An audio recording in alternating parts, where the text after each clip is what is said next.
दोस्तों नमस्कार। हमारे जननायक के भाग 36 में आज आपको एक ऐसी महत्वपूर्ण जानकारी जिसके बारे में उत्तराखंड राज्य बनने के बाद चर्चा बंद हो गई, सदस्य विधान परिषद, उनके बारे में जानकारी दूंगा। और उनके बारे में जानकारी हम जहां से शुरू कर रहे हैं, क्योंकि आज़ादी से लगभग 50 साल पहले 1910 के लगभग उत्तर प्रदेश में विधान परिषद का गठन हो गया था।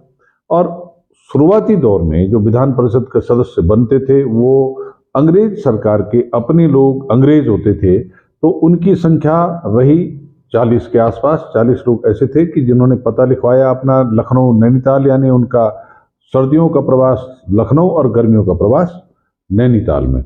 और उसके अलावा उस लिस्ट में 5 ऐसे लोग थे जिनका पता तो नैनीताल और देहरादून नैनीताल का था और एक का देहरादून का था, 6 लोगों का। लेकिन वो मूल रूप से भारतीय न होकर के अंग्रेज थे। तो इसके बाद जो दूसरी लिस्ट आती है जो भारतीय मूल के लोगों की, उनमें आज़ादी से पहले 20 ऐसे व्यक्ति एमएलसी बने जो मूल रूप से उत्तराखंड के रहने वाले नहीं थे। तो उनके नामों के बारे में आपको चर्चा नहीं कर रहा हूं, लेकिन जो लोग उत्तराखंड के मूल निवासी थे, आज़ादी से पहले एमएलसी बने, उनकी संख्या थी 21। और उनके बारे में मैं नाम के साथ जानकारी दूं तो सबसे पहले 1922 में जो एमएलसी रहे श्री उग्रसेन, देहरादून के रहने वाले। दूसरे नंबर पर 1923 में शमशेर बहादुर कुंवर, देहरादून से। पंडित तारादत्त कैरोला 1916 से 20 में रहे, गढ़वाल से। आनंद सिंह कुंवर अल्मोड़ा वाले 1921 से 25। जोध बहादुर ठाकुर नेगी, उस समय चलन था इस तरह से नाम लिखने का, पौड़ी गढ़वाल से 1921 से 25। और 1921 से 25 की श्रृंखला में जो और नाम है, राय साहब नारायण दत्त छिनवाल जी नैनीताल वाले, काजी मोहम्मद हाशिम मंगलौर हरिद्वार वाले, चौधरी मुख्तार सिंह देहरादून से, ये 1922 से 26 इनका कार्यकाल रहा। हरगोविंद पंत जी 1925 से 1926 तक रहे, रानीखेत अल्मोड़ा के निवासी और आज़ादी के बाद भी विधायक चुने गए। बैरिस्टर मुकंदीलाल जी देहरादून के रहने वाले, ये 1925 से 26 रहे, ये भी एक बार आज़ादी के बाद विधायक चुने गए। पंडित गोविंद बल्लभ पंत जो पहले मुख्यमंत्री चुने गए, 1925 से 29 तक विधान परिषद के सदस्य चुने जाने के बाद तब की सरकार के मुख्यमंत्री भी रहे और आज़ादी के बाद उत्तर प्रदेश के पहले मुख्यमंत्री बने। आज़ादी के बाद देश के उत्तराखंड मूल के पहले गृह मंत्री बने। ठाकुर मनजीत सिंह राठौर देहरादून के, इनका कार्यकाल 1925 से 29। पंडित बद्रीदत्त पांडे अल्मोड़ा से 27 से 33 में और 1947 में। और आज़ादी के बाद भी ये विधायक चुने गए। जंग बहादुर सिंह बिस्सी अल्मोड़ा वाले 1930 से 36 में रहे और आज़ादी के बाद भी 2 बार विधायक चुने गए। टप्पू राम जी देहरादून के 1931 से 35। पंडित प्रेम बल्लभ बेलवाल नैनीताल के 1931 से 36। श्री मथुरादास राय रुड़की के रहने वाले थे और 1937 से 49 तक लंबा इनका कार्यकाल रहा, 12 साल का, 2 टर्म।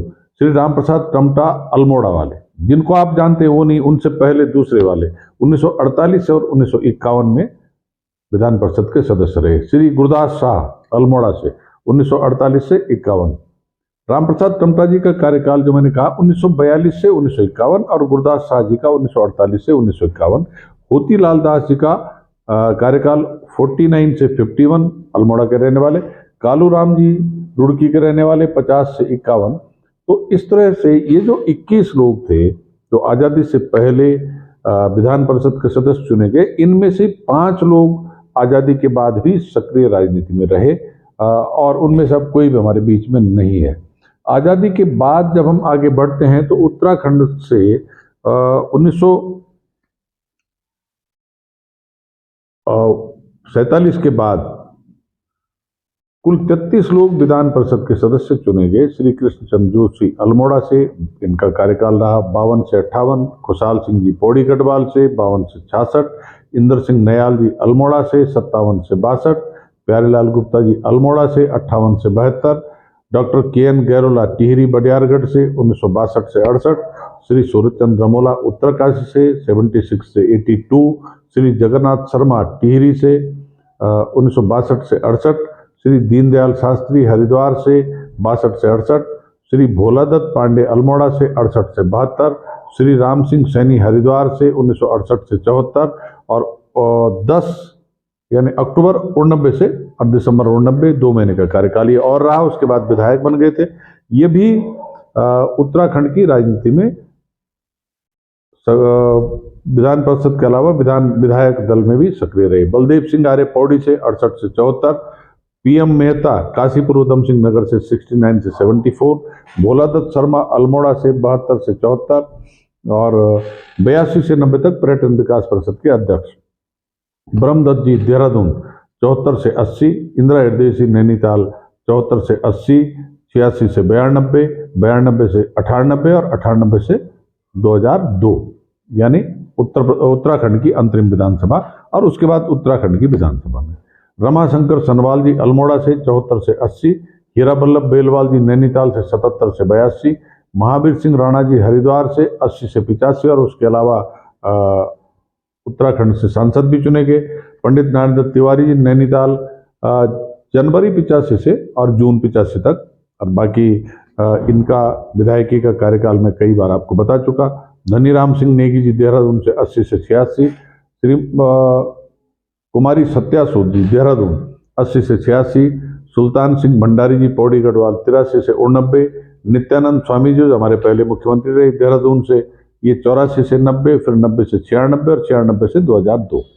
रामेश जी हरिद्वार से 86 से 92, पृथ्वीपाल सिंह चौहान पौड़ी गढ़वाल से 89 से 96, श्री नवीन तिवारी जी नैनीताल से 90 से 96, नप्रभात जी देहरादून से 90 से 96, नारायण सिंह राणा टीरी 96 से 2002, प्रकाश पंत जी पिथौरागढ़ से स्वर्गीय हो गए 96 से 2002, तीरथ सिंह रावत जी पौड़ी गढ़वाल से 97 से 2002, निरुपमा गौड़ जी हरिद्वार से 97 से 2002, श्री भगत सिंह कोश्यारी जी बागेश्वर 98 से 2002 और श्री इसम सिंह जी हरिद्वार से 97 से 2002।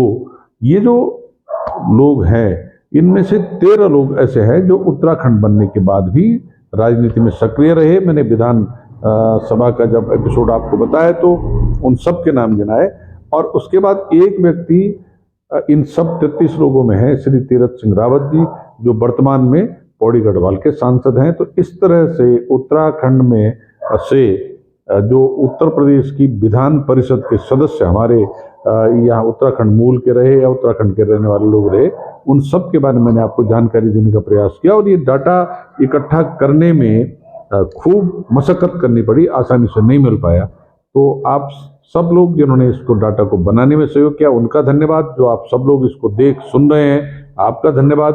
और इस चैनल को सब्सक्राइब करने के बाद इस जानकारी को अधिकतम लोगों तक पहुंचाएं, क्योंकि एमएलए का डाटा आपको ढूंढने पे मिल सकता है, एमएलसी का आप सर्च करोगे मिलेगा नहीं। तो ये जानकारी हमारे पास सुरक्षित रहे। आप सब लोग इसको शेयर भी करें, लाइक भी करें। आप सबका धन्यवाद। जय हिंद, जय उत्तराखंड।